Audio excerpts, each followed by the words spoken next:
All right, I want to talk to you the first thing of the four methods I use when my serve is feeling shaky, when it's not feeling good.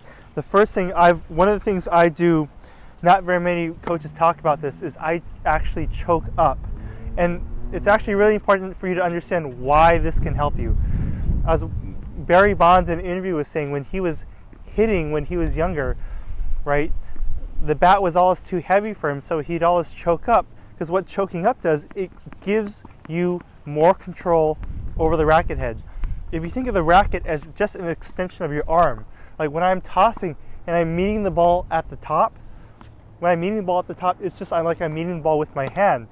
And so I wanted you to think of other sports as great analogies for tennis. Let's just say you were a golfer, right? And let's say you have your sandwich, which is a shorter club, and you're hitting, right? Now the club is much shorter, much lighter, and so you're hitting nice and easy right here. But once you get that driver in your hand, which is much longer, then you want to start doing all this kind of stuff to get power. And that happens a lot with the serve. And that's why this fix, you don't even have to change your technique, but having more control over the racket head and feeling the racket head as you swing can give you a lot more control. You won't have as much power because you're going to have less leverage over the club, right?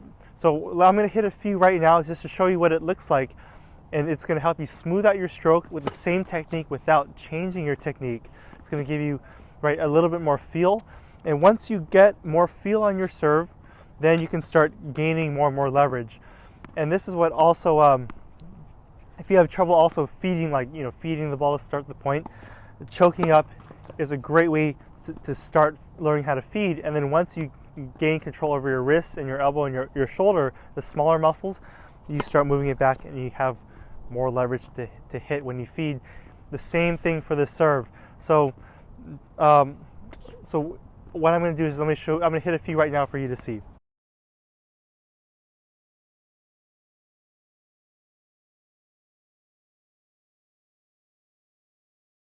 So this is with me, I'm going to choke up about halfway. As you can see, if you have a smooth motion, you're still going to get a lot of power in your serve, right?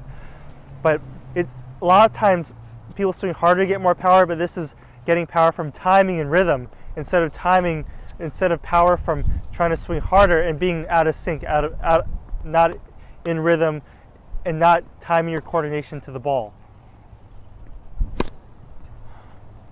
As you can see, I have complete control over my racket.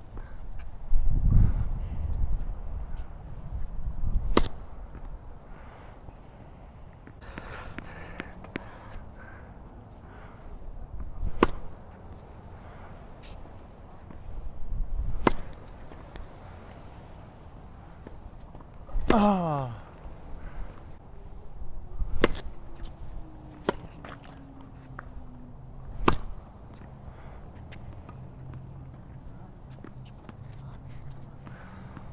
So as you can see, I can't get as much power, but just look at the control I have over the racket head. I'm not trying to manipulate the racket head with my wrist or trying to get power or slap at it.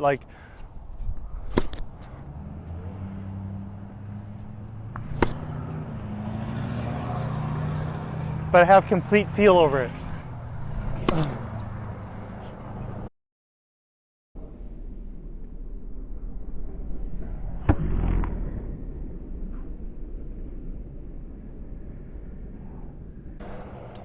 Okay, so that's pretty much, there are a lot of things you can do, but that's pretty much one of the first things I want you to try when your serve is going off, is to establish, feel over the racket head, almost like you're playing ping pong, your hand being an extension, the racket being an extension of your hand, just meeting the ball and feeling the timing again.